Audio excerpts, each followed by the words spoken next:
What if I told you that the deadliest part of Squid Game wasn't the games themselves?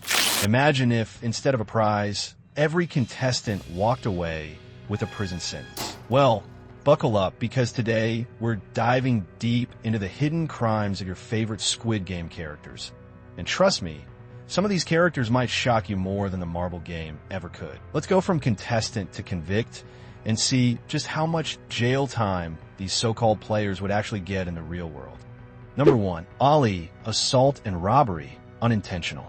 Ali is one of the most sympathetic characters in the series. 아까 식사 시간에 안 먹고 아껴둔 겁니다. 사장님 주려고. 오늘 사장님 덕분에 살았습니다. 감사하고 싶었습니다. But even he wasn't entirely free of crime. After being denied wages by his abusive employer, he physically attacked the man and fled the scene with a large sum of money that he arguably earned, but legally stole. Although his actions were morally understandable, the law sees assault and robbery as serious crimes. Even if unintentional, they carry legal consequences. He will be sent to jail for 3 to 5 years, possibly probation or deportation. He'd likely receive a lighter sentence due to mitigating circumstances, but jail time wouldn't be out of the question. Number 2. Sang-woo, stealing and attempted murder. Sang-woo was once the pride of his neighborhood, a successful financial advisor who studied at Seoul National University. But underneath that polished surface was a man who had been cooking the books. He embezzled company funds, lied to investors, and racked up massive debts while pretending everything was fine. His crimes weren't just personal. They affected countless innocent investors who trusted him. Once inside the Squid Game, he crossed even more dangerous lines. He tricked Ali into giving up his marbles, essentially sentencing him to death. In the final game, he tried to murder Gi-hun to secure his win. With financial crimes as serious as corporate embezzlement and fraud, Sang-woo could face over a decade behind bars. Add attempted murder to the mix, one of the most serious violent crimes, and that number jumps significantly. Estimated he would be sent to prison up to be 30 years in order to attempt murders and fraud. Sang-woo wouldn't be seeing the light of day for a long, long time.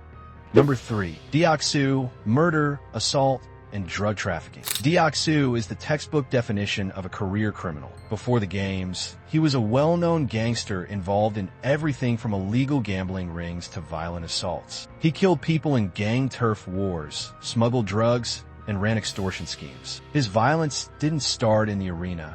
It was a way of life. Inside the game, his brutality escalated. He orchestrated a massacre during the night fight, eliminated anyone who challenged his authority, and betrayed allies without a second thought. Given the severity of his offenses, ranging from drug trafficking and murder to racketeering, Deok-su would likely be classified as a high-profile felon. So the jury will be declared life imprisonment or death penalty for him. No chance of parole, and very little sympathy from any jury.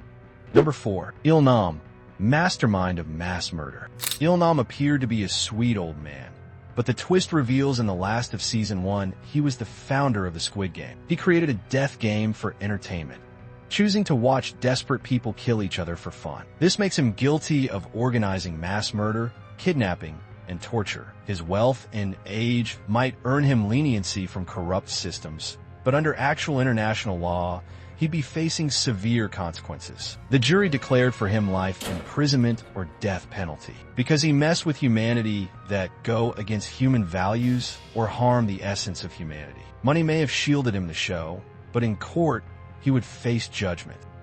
Number 5. Minayo, fraud, threats, and illegally setting fire. Minayo might be comic relief at times, but her criminal record is no laughing matter. Before the games, she committed government fraud by claiming to be a single mother to get welfare benefits she didn't qualify for. Inside the game, she smuggled contraband, made violent threats, and even started a fire in the bathroom with a cigarette lighter she snuck in. She was also involved in plotting with Deok-su's gang and played a manipulative role that contributed to multiple player deaths. While she wasn't the one pulling the trigger, her actions certainly helped create the chaos. She will be spent 8 to 10 years in prison or fines up to 40 million won. She might play the victim, but legally, she'd be treated as an instigator.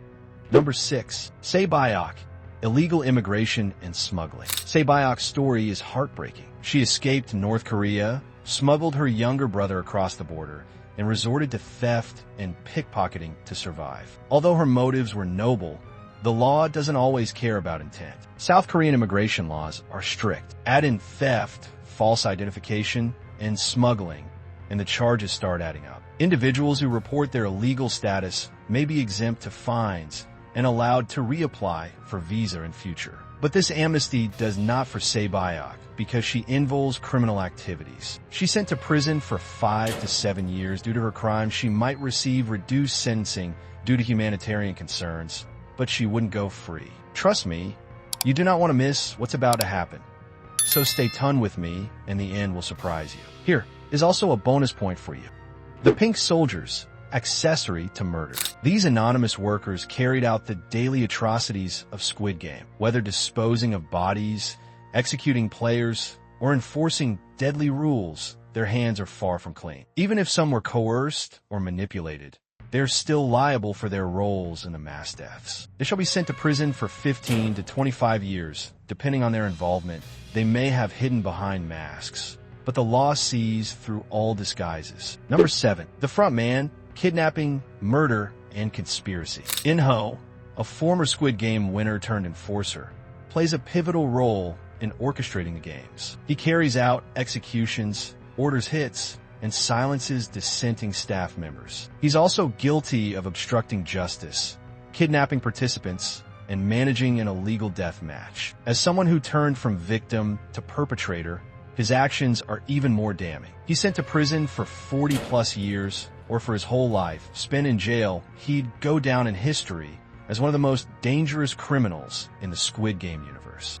Number 8. The VIPs, crimes against humanity. The VIPs are international elites who bet on human lives for sport. Their crimes include funding mass murder, illegal gambling, human trafficking, and operating a covert death ring. Because their crimes cross borders, they be tried in an international criminal court. Crimes against humanity, especially for entertainment, are among the most severe violations of human rights. The jury declared them life imprisonment without parole. These aren't just villains. They're monsters by legal standards.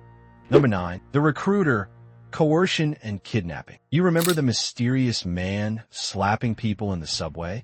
That wasn't just a strange recruitment tactic. It was battery. He targeted vulnerable people, gave them false hope, and lured them into a death trap. He's guilty of physical assault, coercion, and participating in a conspiracy to commit mass murder. He will be sent for 10 to 12 years in prison. His charm wouldn't get him far in court. Here the last one, and your most favorite character. Number 10. Gi-hun, theft, gambling, and child neglect. Let's start with our protagonist, Song Gi-hun. He's charming, relatable, and a walking crime spree.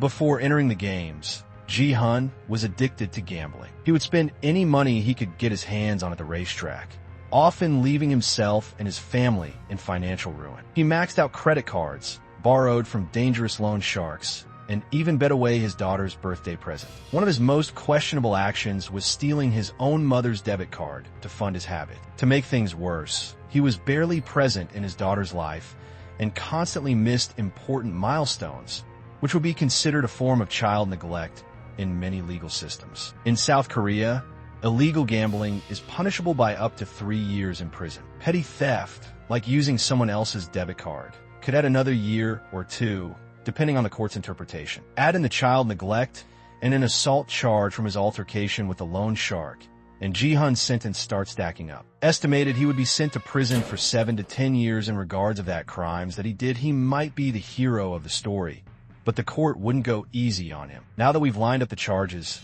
let me know in the comments. Who do you think deserved the harshest character? Or did anyone get off too easy? If you think some other characters did crimes, as well, let me know in comments. And if you're into twisted legal breakdowns like this one, hit that subscribe button so you don't miss the next court hearing. I mean video. Final verdict. So what does all this tell us? That maybe, just maybe, surviving the Squid Game was only the beginning. Because once the cameras are off and the police get involved, these players might be trading jumpsuits for prison uniforms. Whether they were heroes or villains, almost no one left that island without blood or crimes on their hands. And if you're still wondering who the real criminal is, maybe it's the system that made this game necessary in the first place. Until next time, stay safe, stay legal, and don't accept mysterious invitations in the subway. Peace.